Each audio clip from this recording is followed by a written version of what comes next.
Good evening, ladies and gentlemen. Welcome to beautiful downtown Grand Forks, the proud home of the University of North Dakota. This is the time and place for the gavel to go down.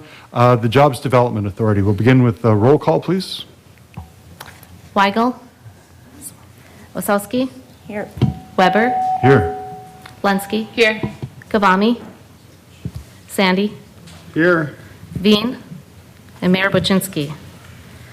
Ooh. You don't have a quorum. So we might have to come back to the JDA when we get a room. When we have somebody else. We can come back to that. So, we adjourn. and a second. We've got Ken. Ken's here. So, All right. Ken, can you hear me? Are you on? Roll call. I am on, yes. All right, thank you. We have a quorum. we'll unend that meeting and go into it. Item 2.1, Mr. Gostad, approve subordination agreement with Bremer Bank softball field loan. Yep, this is not unexpected. If you recall, the JDA approved a loan to the Alumni Association, provided certain conditions were satisfied. Not all of our conditions have been satisfied for the loan for the JDA. But the loan that's going to be made is to the Alumni Association. Part of that loan is a security interest in some property owned by Memorial Village Investments LLC. They're building, and that's going to be on Lot 1. Bremer Bank is the developer's primary lender, providing funds for the construction of that building. And we would always expected to be in a second position, so they're asking us simply to document our second position to Bremer Banks. So it's pretty standard subordination agreement, and we just asked to approve it. I understand that Bremer Bank is already closed, but they're not going to disperse funds until the subordination agreement's been approved. And as far as our dispersal of funds, that's dependent on the development agreement. Correct, and there's conditions. I've sent out documents, get those conditions satisfied, and we're waiting for a reply. Very good. Questions or comments? Yes, Ms. Osowski. So this isn't guaranteed that we're going to give them the money yet? Because we'll discuss that like for the development agreement. I guess I'm just a little bit confused. Bremer Bank is borrowing money to the developers so they can build their building. They're the primary lender. Okay. Our loan is really to the UND Alumni Association. Okay. And part of that loan, we were able to get a security interest in the very same building that Bremer Bank is financing. And because of that potential, right, Bremer Bank is asking us to document that we're in a second position to their loan. Now, our loan we have not dispersed any funds. Okay. There are 4 or 5 conditions under the development agreement that need to be satisfied before we disperse those funds. And so we're still working through those mechanisms. And until those conditions are satisfied, the JDA doesn't borrow any money. So this is only so that we're second? Correct. It only documents that Bremer Bank would be first up to $34 million of loan funds. Okay. And then we'd be in a second position to Bremer. Okay, thank you, Mr. Gostad. Yep. Further questions or comments? Public hearing? Let me open a public hearing on this item. Does anyone wish to speak to this matter? Hearing none, I'll close the public hearing. Move approval? We have a motion and a second from Ms. Lenski. Further questions or comments? Hearing none, all in favor signify by saying aye. Aye. Aye. Aye. And let the record note we've been joined by Mr. Kavami as well. Opposed, same sign. Aye. So the vote is 5-1 with Ms. Osowski in opposition. And with that, motion passes. Looking for a motion to adjourn. Second. Motion and second for Ms. Osowski. All in favor? Aye. Aye. Meeting's adjourned. Very good. And with that, we will move forward, yes, with the Committee of the Whole. And welcome and roll call, please. Weigel. Osowski. Here. Weber. Here. Lenski. Kavami. Here. Sandy. Here. Veen. Here. We have a quorum. Very good, thanks. Item 2.1, Downtown parking update. Ms. Edwardson, please. Good evening. I'll give a quick downtown update. Here with me is Paul Schnettler with Interstate Parking to answer any questions you might have too. We just wanted to come forward and give you an update of some of the success we've had since hiring Interstate to manage parking, as well as some current balls that are in there that need to get kind of figured out, and as well as a permit rate increase, just so that you're aware going forward in case any questions might be asked of you. So you'll recall last fall, early spring, we got permission to hire Interstate Parking to be our parking management firm. Since then, they've taken on the daily janitorial cleanings. That's definitely stepped up and can be seen at the ramps if you visit, as well as some easy deferred maintenance and some annual things, drain pipe cleaning, sweeping, washing, striping, things like that. Spiffed them up a little bit. They also did some condition assessments for us or contracted them out. We do know we have some pending repairs coming as far as long-term capital maintenance needs. Some are immediate that need to be done in '24, and if we need to do any budget adjustments, we'll be coming forward with those. Some can be spread out over a 5-year period to kind of soften that budget blow. But this winter will be us making a plan to how to meet those capital needs and improvements and bring that forward to you.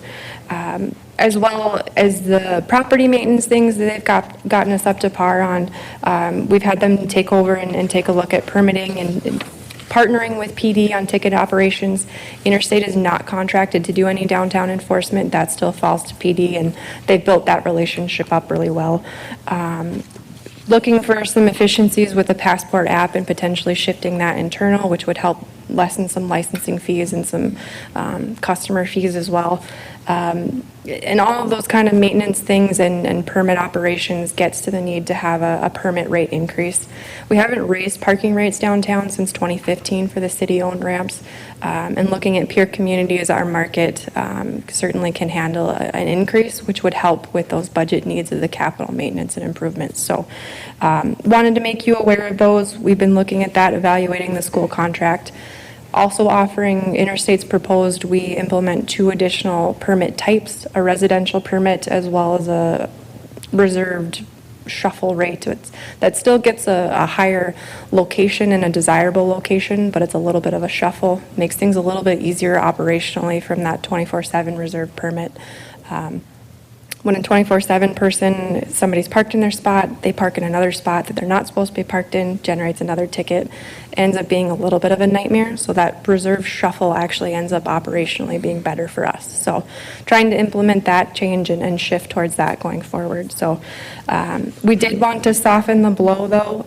That's the residential permit. Don't want to price our students, young professionals, empty nesters downtown. We want to make sure that parking in the ramp is still affordable and approachable. Don't want to increase rates too high too quickly. So that's where that residential permit comes in to kind of soften that blow. So quick, short and sweet overview of how things are going, some quick successes they've had for us this summer. Again, Paul's here if you have any questions, but did want to keep you informed of how things are going. Very good. Any questions, comments? Yes, Mrs. Selsky. Do they just do the parking ramp or just? As far as management Yeah, or? which parking ramps do they manage? So they would manage the 2 city-owned ramps, which are Central right just north of Demers, and then Corporate Ramp just south of Demers, right next to the transit center. The county ramp is still managed by the county. Oh, and I guess, I don't know, I don't really use the parking ramp that often. Are people currently paying for permits to park in there? Yep, we have current rates and current opportunities. Central has seen a significant increase in demand with the Olivan. Even Franklin has asked if there's overflow capacity, Beacon for events. So we've had some significant interest in Central the past year and a half or so, and those developments aren't even fully built yet. So this would be the first year Central seeing a different price, or the 2 ramps are seeing different prices per ramp, just because corporate doesn't see that demand that Central has. So. Thank you.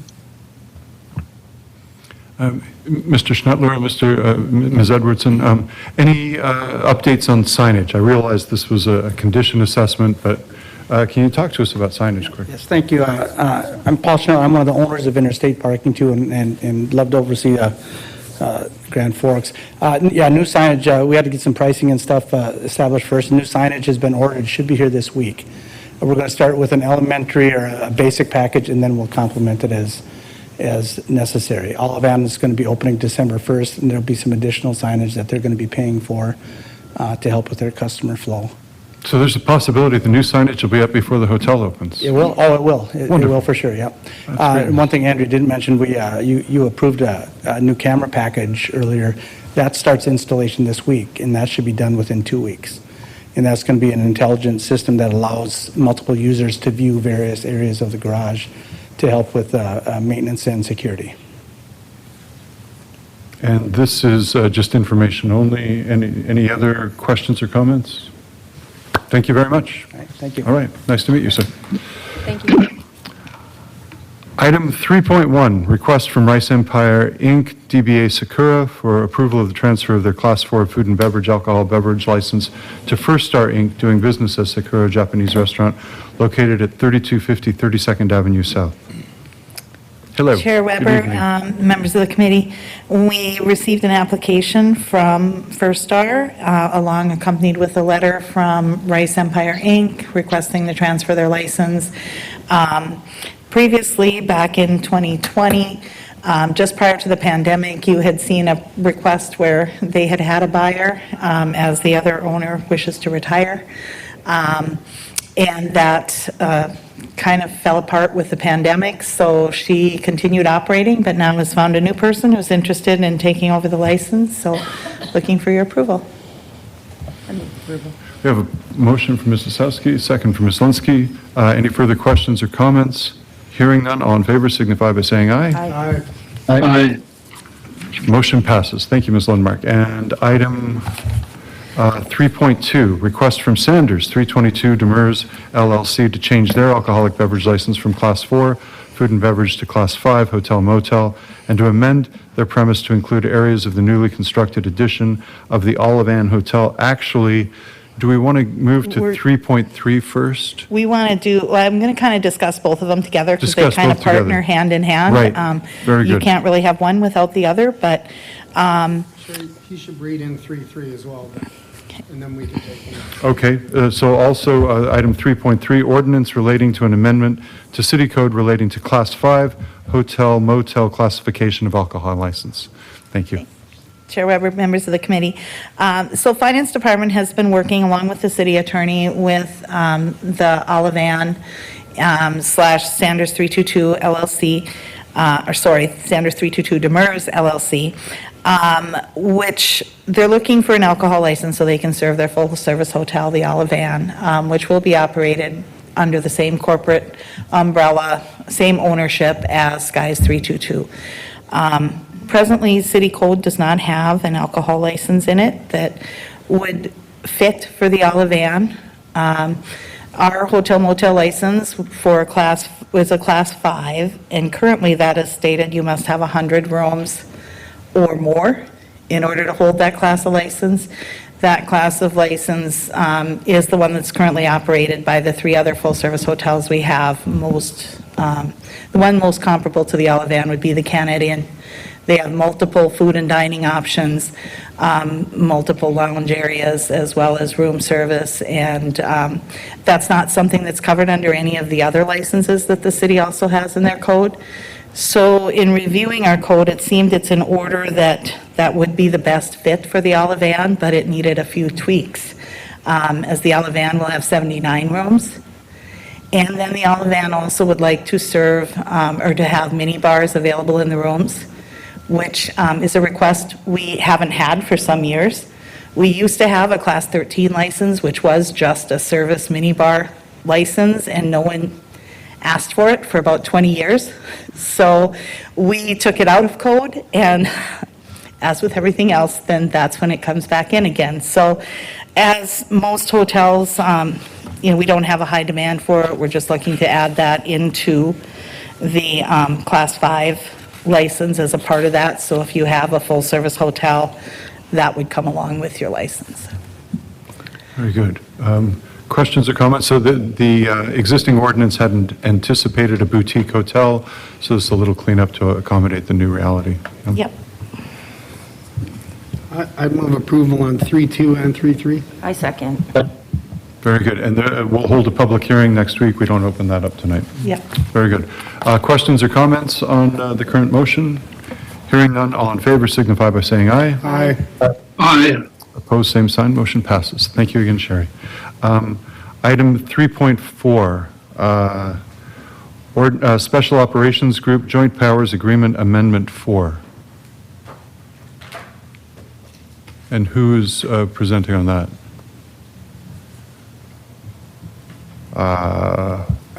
Are there any questions? Do you want to take? Thank you, sir.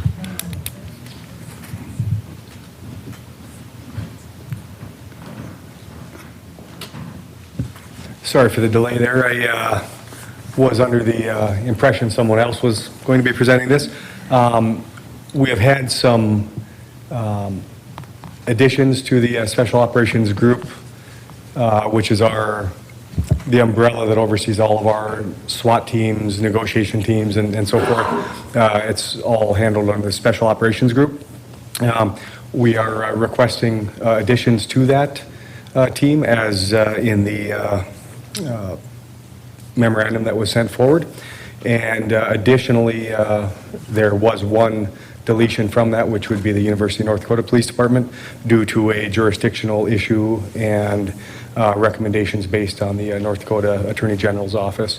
Hopefully that's a temporary deletion, but moving forward, we have to go with what was presented. Thanks. Chief Mackey, you're the kind of guy who will step up when needed here. Thanks. Questions or comments? We have a motion and a second. Questions or comments on the motion? Hearing none, all in favor signify by saying aye. Aye. Aye. Opposed? Motion passes. Thank you again. Item 3.5, Award Bid 2023-12 Mosquito Control Utility Tractor. Mr. Hanson, please.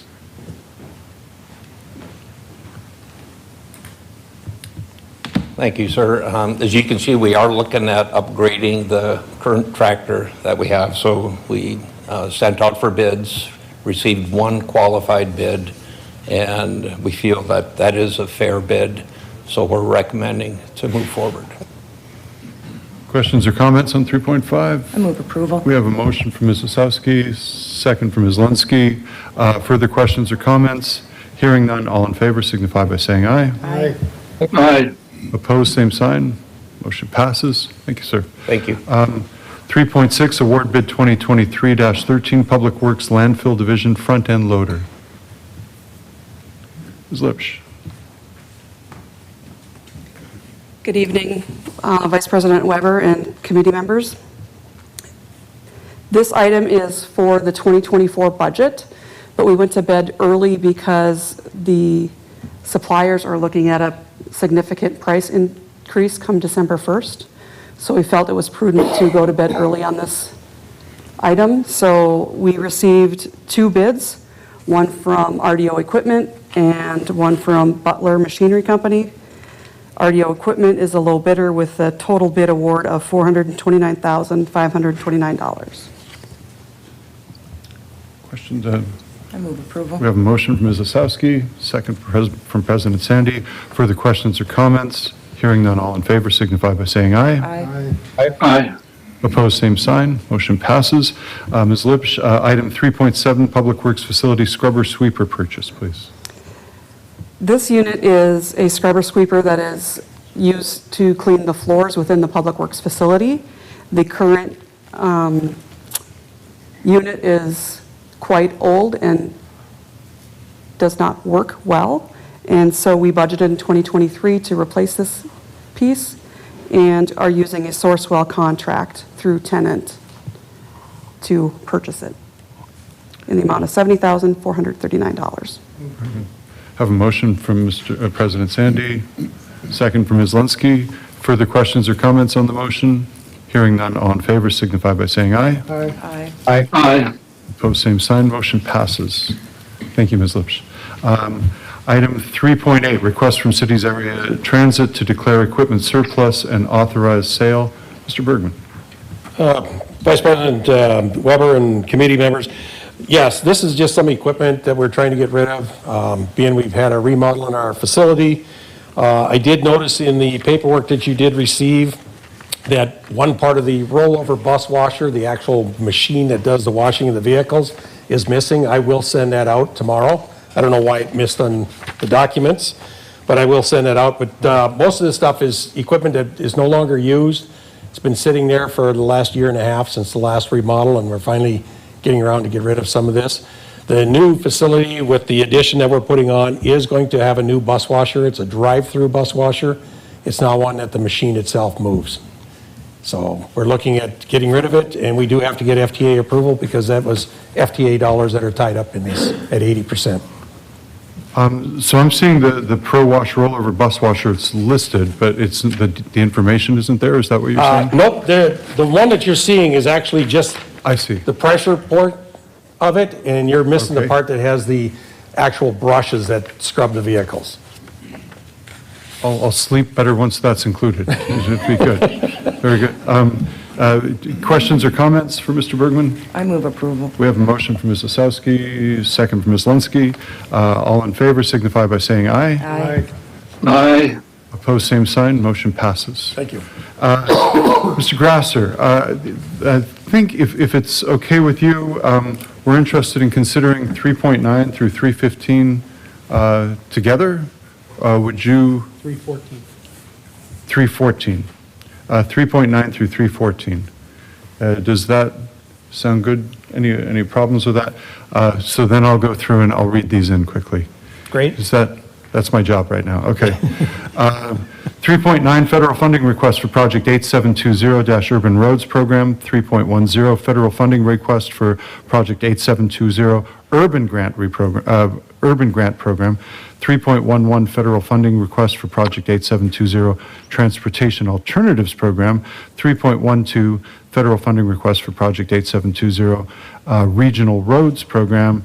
3.13 federal funding request for project 8720 Highway Safety Improvement Program, and 3.14 federal funding request for project 8720 Urban Highway Rail Crossing Safety Program. Mr. Grasser. Thank you, Mr. Chairman. You did an excellent job at that. I just wanted to come up and give a quick overview. These are the same projects that you saw at the committee a couple weeks ago as an informational item. The thing I wanted to talk about just a little bit is later on in the agenda, you're going to see the MPO 2050 Transportation Plan.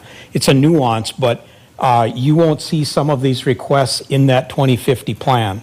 The reason is that these requests coming through are the short-term funding requests, basically 5 or 6 year time period.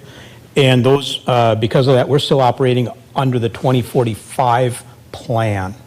And some of these projects, when you get within a couple of years of actual construction, it really moves out of the planning world, I should say, and into really the construction implementation. So if somebody is cross-checking the 2050 plan to this list, you won't see all of these, you won't see most of what's on these lists in the 2050 plan, and that's why, because the 2050 hasn't been adopted yet. So we're still technically under the 2045. So just in case anybody wanted to get into that level of detail, that's the reason you won't see it. And if there's any questions on any of the individual items, we do have our engineering team here. So for that, we'll stand for any questions or approvals. Very good. Mr. Veen? Yeah, I appreciate Al getting up and telling us and giving us that summary of what's going on. I think we've seen all these before, so it's nothing new. At least it wasn't for me as I looked through the individual items. And so as such, I would like to make a motion to approve items 3.9 through 3.14. We have a motion for Mr. Veen I second. and a second from Ms. Osowski. Any further questions or comments on the motion? Hearing none, this is items 3.9 through 3.14. All in favor signify by saying aye. Aye. Aye. Opposed, same sign. Motions all pass. Thank you very much. Thank you, Mr. Grasser. Item 3.15, change order number 1 for project number 8194, Almonte Force Main Repair. Hello, good evening. Hi, good evening. Skylar. This is for the project for the Almonte Force Main Reliever Project. While we were constructing this project, we hit a water main that we did not know was there. The record drawings for this area are quite old, so we had to kind of redo our construction technique, and we were going to bore this section, and we had to open cut, move a manhole, and do a number of things to get the pipe in the ground. Ms. So- Severson? Yeah. I'm sorry to interrupt you. Who is we? We that hit it? WFW. I got it. It wasn't us. No. United Crane was the contractor. Yeah, okay. WFW was the design engineer, and they were Got using it. our record drawings. Yeah. Thank you. Yep. So it wasn't our crews, thank you, Mr. Sandy. It was United Crane and their team. And then Ben Williams is here with WFW as he was out in the field when this happened. And like I said, we had to move the line, move a manhole, and do a number of construction techniques to get the pipe in the right spot. So that's what this change order is for, in the amount of $51,780.03.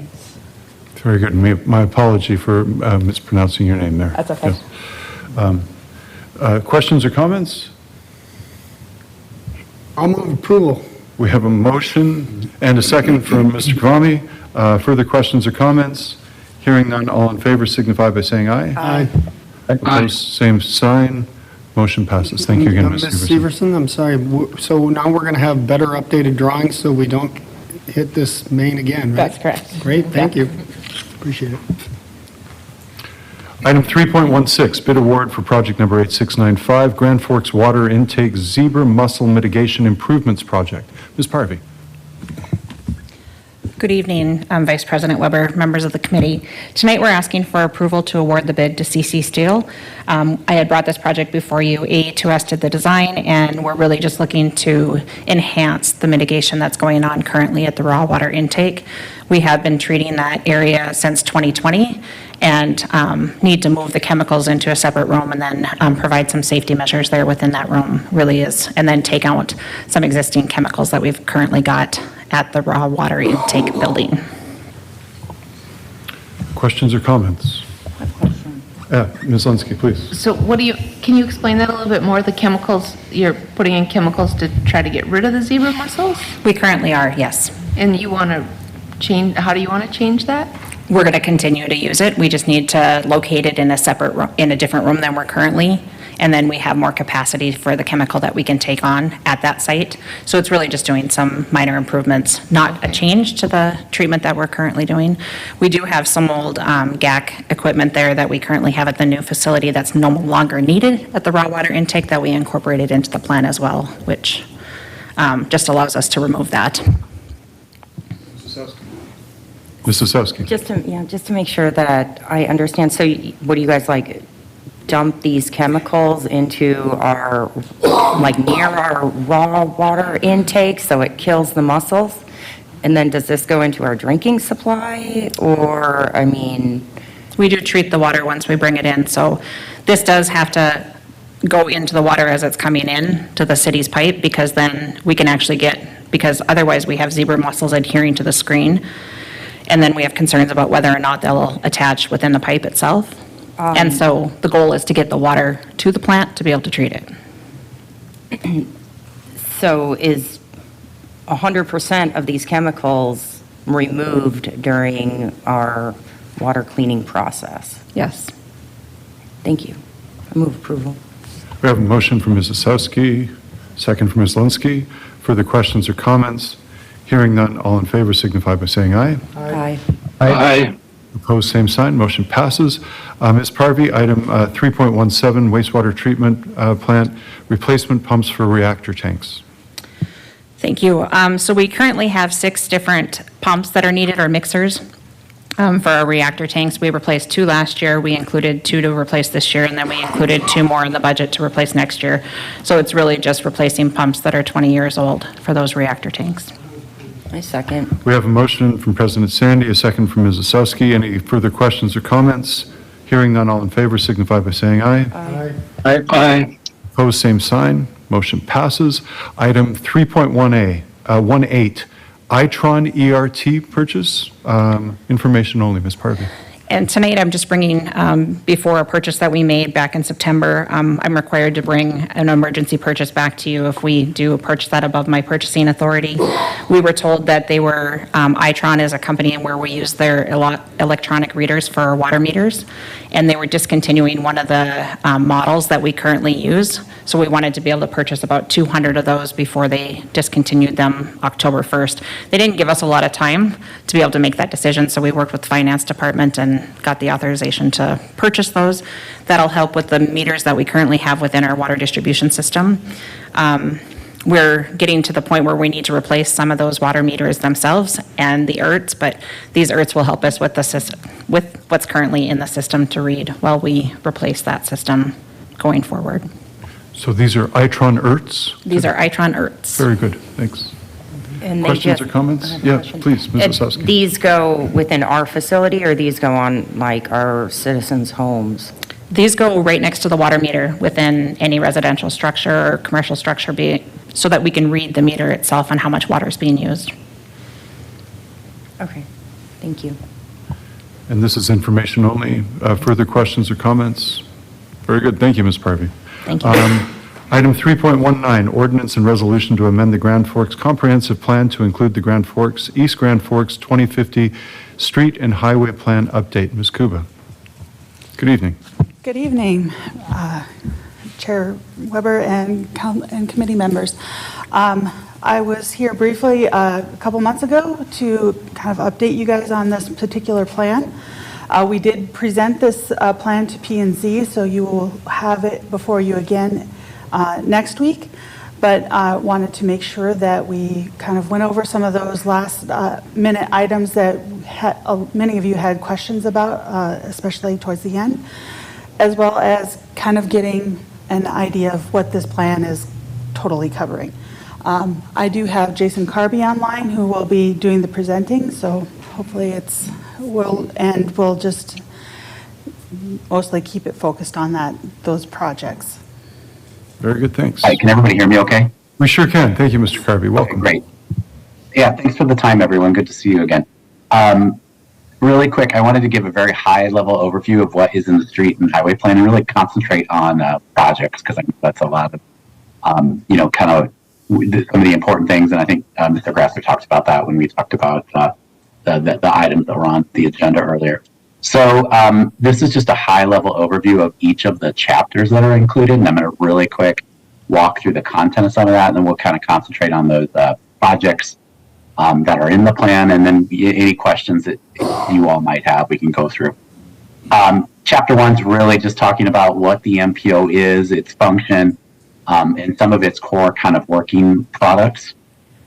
Chapter 2 goes into goals and objectives and performance measures, really the areas that I think we spoke with you earlier in a previous meeting, talk through what some of those those overarching factors are that we heard from the public in our first round of engagement, and how we meet some of those state and federal goals as well.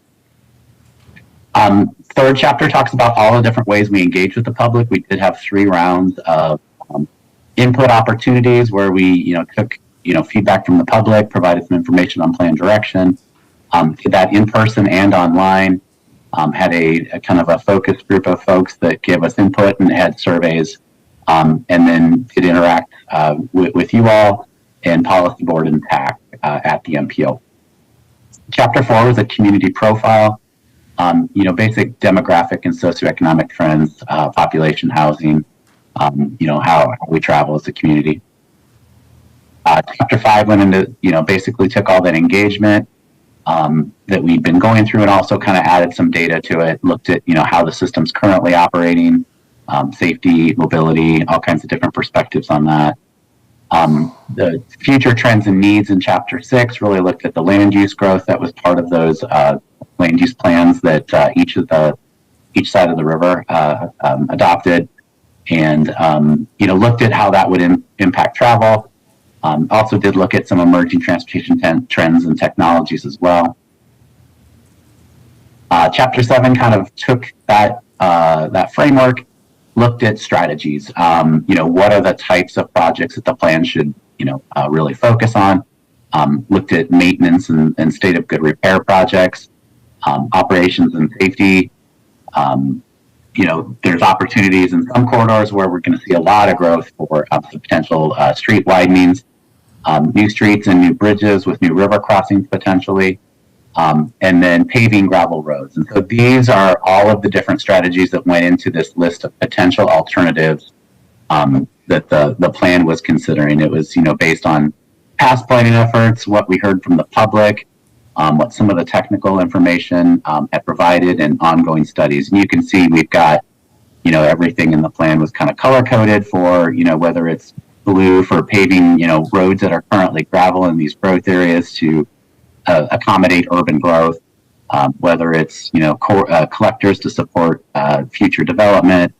You can see those red are in the high growth area in South Grand Forks where we might need future widenings. And then in some of our more mature corridors where we're already with 4-lane divided, like 32nd and Washington, where we're anticipating we might have some operations and safety type of. So take what we've got out there today, make it a little bit safer, make it operate a little bit more efficiently. And so that's kind of the range of projects that were on this potential list of alternatives. But this is a fiscally constrained plan, which means we need to take a rather conservative look at, how much revenue we see coming in, look at that list of needs and with federal funding, and really focus on what we think can reasonably be paid for between today and 2050. And so really, with that overarching set of goals, one of those was really maintaining our current system. And so with this rather, conservative approach, it doesn't really look at the opportunities maybe for, getting extra grants or new sources of funding that might pop up. Really focused on a state of good repair plan where we took the available funding and worked with the communities to identify, if we're going to maintain the existing system, what are those priority projects that we really need to focus on in terms of reconstruction. And then those other regional needs that didn't quite fit within that fiscally constrained budget that we'd identified were kind of on that illustrative list. And I'll kind of walk through what some of those projects are in these next slides.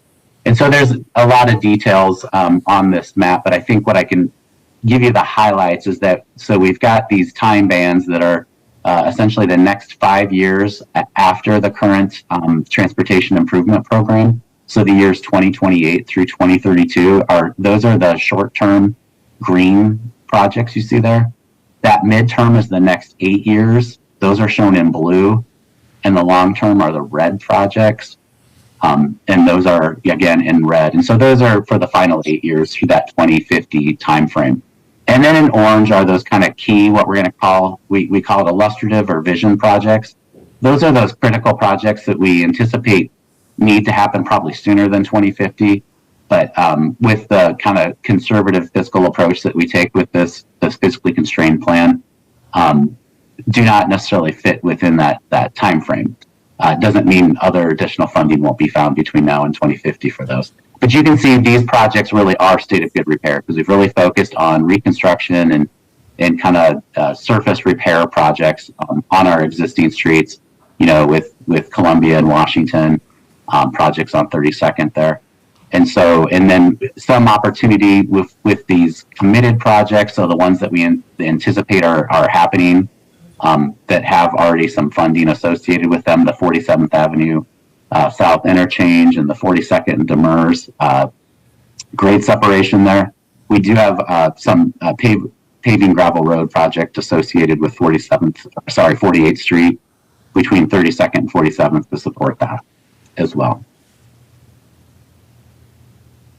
And so, those are all anticipated to be candidates for the Urban Roads Program, where North Dakota DOT funds those for state and federal aid eligible projects. And so North Dakota DOT also has a grant program, an urban grant program, and those projects are for downtown type projects. And so you can see here, this is the list of those needs that were identified here on 3rd and 4th Street and 1st Avenue North.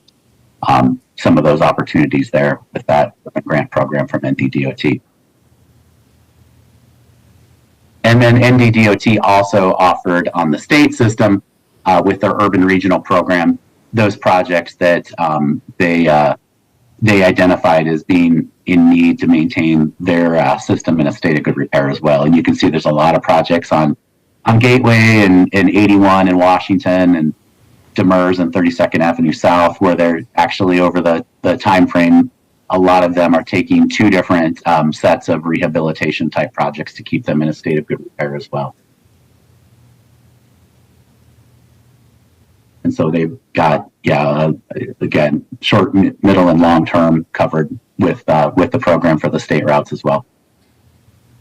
And I'll really quick talk about the last two chapters and then take any questions you might have, and Terry can kind of wrap up and add anything else. But the chapter 9 talks about environmental mitigation. This is one of the areas that the MPO needs to report on for federal requirements. To talk about how the projects, how the benefits and impacts of those kind of, how those laid out in terms of relationship to environmental justice populations. So we've got low income minority populations, age 65 and over populations, disabled, limited English proficiency, and zero car available households. And then finally, just there's some CFRs, Code of Federal Regulations, federal requirements that go with what we need to do for these plans. And the final chapter kind of summarizes, how the plan is, fits with all that. And so, Terry, I don't know if there's anything else you wanted to add, but so wrapping up, hoping for adoption by the end of this year. And I guess I'll open it up for questions. Thank you, Mr. Terry doesn't have anything else to add. Mr. Kafami, please. Yeah, just one question. First of all, appreciate, the public meetings. I was able to attend, one of those, and it was really informative, and I liked what you guys had set up.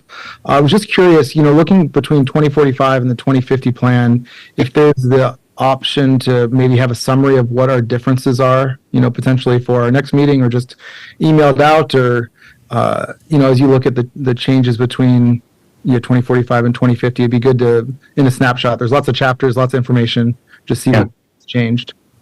Yeah, we could definitely get that together. I think, there's been a few new federal requirements that have popped up. And so some of that relates to equity and how we look at how the investments are spread amongst different communities. And then obviously 5 years later, some of those projects, got implemented and built, and new needs pop up. But I think we can put together a quick summary of that for you. Thank you. I will say that many of the projects that have been brought forward in this plan came from the 45 plan, as well as mostly reevaluating some of those projects as well. We definitely worked with the engineering department, North Dakota DOT, and their engineers to make sure that those projects were correct and within line with what they were planning on doing. Mr. Vian. Terry, maybe you could help explain a little bit. I know the question, one of the potential changes between the 45 and the 50 was just what we had for the illustrative project. I believe it was for the South or Intercity Bridge or the South Bridge. I know in the alternatives and committed projects, there's a couple of different general locations that were identified. They're not inclusive now, at least in this the 2050. And could you explain that for our understanding? You're asking whether the location, the differences between the 45 and 50 is the location of the listing of a location of the bridge and the listing of a general area in this plan? Well, that is one of the changes. I think one of the things that's most specific is that we didn't identify an exact location, right? We showed a general location, but that didn't show up as an illustrative project for the future because we know we don't have the funding today It's probably at a different priority, but, and so that's well understood from my perspective, but wouldn't it or shouldn't it be at least identified as one of those illustrative projects that we don't have funding for? That is a question that we are asking today as well as we're going forward. There is opportunity to make updates and through public comment as well as through council comments. If that list isn't quite what you guys are looking at for priorities, we want to hear about that and continue to work with your engineers on everything else. So definitely can do that. Yeah, I'm just trying to understand that because we didn't want to take on the issue of the location, but all of the studies to date have identified there's value in that, in doing those, and that we wouldn't at least lose sight of that project by making sure we don't lose it on the list. And so that was the first question I had, and the second one was just maybe a larger general one. We're approving the 2050 street and highway plan update, but we probably still have questions like the one I'm asking now before I guess I'd feel comfortable making a final approval. This plan is part of your ordinance, so it does have to go through your ordinance process for adoption, and that means it goes through twice, and it's read through twice, and then when we do have any kind of questions or changes that we need to do before that final update, then we will be sure to make them. If I may interject, Mr. Ian, so what I'm hearing, Ms. Kuba, is by our own ordinance, we have to give some preliminary approval.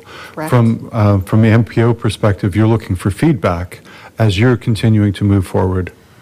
If this isn't to what if you were needing to move some of these projects into an illustrative, or if there's some idea of whether or not we need to move other projects around, we would want to definitely talk to your engineers, because they're the ones who are giving us a lot of this information to begin with. But, moving forward, we're definitely looking for feedback from everybody. Mr. Veen. Well, that's good, and I think I appreciate that. What we know for sure on excuse me, on the bridge location is the city of East Grand Forks and the city of Grand Forks are kind of off doing some reconnaissance and trying to look at how we might do that bridge, where the funding might come from, in a joint agreement between the two communities. So that process, although it hasn't gotten too far along, is still the path forward for that. So with that being that path forward, I would assume that we should show this, show that potential to be out there sometime in the later years. It's not obviously in the next 5 years or 6 years. If it does have potential, it's out there, but at least it's on the book says it's being studied for a future year. In fact, I thought there were votes from both sides of the river that for a 32nd Avenue bridge. So I'm still not understanding why there isn't a location for a bridge in the study. Yes. Please, Ms. Helverson. I guess to help clarify that question about the bridge, currently there's a study being done with joint with both cities. And since there hasn't been a decision made, we decided just to do an area until that's been decided. And then the cities can come forward with a joint agreement of what location makes sense for the cities. So that's why we just did a general area and kept it as that for right now until things got decided after that study.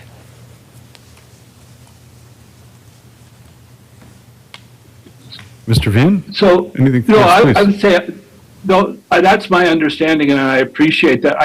The location certainly isn't shown, and nor is the year, but the project itself, I was hoping would at least be identified and not lost in this planning process.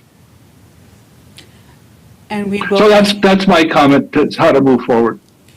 And we definitely will move that forward into when it comes forward. When it comes forward to you guys the next time around, basically, we will let you know what changes have happened between this time and the next time. I don't believe I will be making any sort of presentation, just kind of updating you as to where we're at with any kind of changes. So there would be a summary of the changes from the 2045 plan to the 2050 plan. Maybe that's available already next week.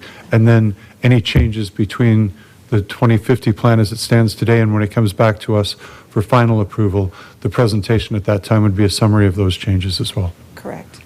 Because we have brought this plan forward to Federal Highway as well, and they have an opportunity to make comments. And if they have any comments or changes that they feel are necessary, we will definitely be making them as well and informing you before you make your final approval. That's a lot of juggling you have to do, yes, yes. Further questions or comments? Hearing none, we would be looking for a motion. We have a motion from Ms. Linsky to give preliminary approval. I'll get a second that motion. I We have think a second. understanding that it's coming back, so. Very good. Any questions or comments referring to the motion? Hearing none, all in favor signify by saying aye. Aye. Aye. Opposed, same sign? Motion passes. Very good.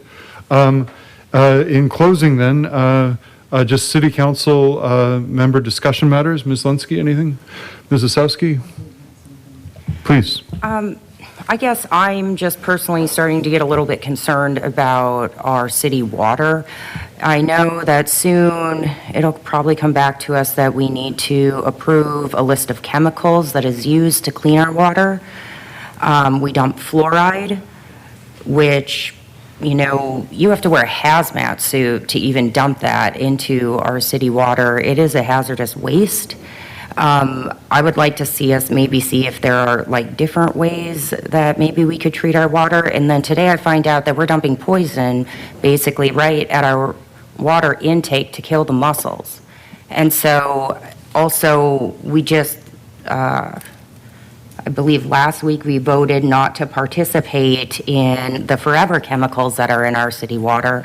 And so I guess I personally don't drink the city water, but I'm starting to get really concerned with the things that are actually in our water system that other people are drinking on a daily basis.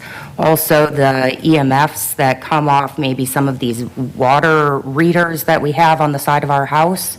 I noticed one of our local water towers. I guess I don't know how it's approved or anything like that, but at some point, the city must have agreed to allow cell phone tower or cell phone things to be placed on a water tower that is right next to a school. And these things put off radiation, and it's connected right to where our water supply is. So I'm not really sure of how that can, I mean, obviously around the area there is radiation coming off those, which it is literally right by a playground. So that's a little concerning. I'm not sure how it affects the water, but just the more I learn about what we do to our city water, and people say like, oh, you know, this is safe and it's an effective way to clean our water, but I guess I don't know how much I really believe when the government tells us that things are safe and effective at this point. And so I guess I don't know if there are other things that we can do to more naturally take care of some of these problems that we have. But I'm just really starting to get concerned about the quality of our city water. So. Thank you, Ms. Osowski. Mr. Vian, any closing comments? Nothing to add. Very good. Mr. Kwame? Going once, twice, three times. Thank you, Mr. Kwame. And tomorrow, a quick reminder, there's an important vote tomorrow for a new aquatic and turf facility. Vote all day from 7 to 7 tomorrow at the Alara Center. If transportation is an issue, We have free city transit. Just get on the bus, tell the driver you're headed out to vote, and they'll take you on your way. With that, be looking for a motion to I move adjourn. adjournment. Have a motion to adjourn from Ms. Osowski, second from Ms. Linsky. All in favor signify by saying aye. Aye. Aye. Meeting is adjourned. Thanks, everyone.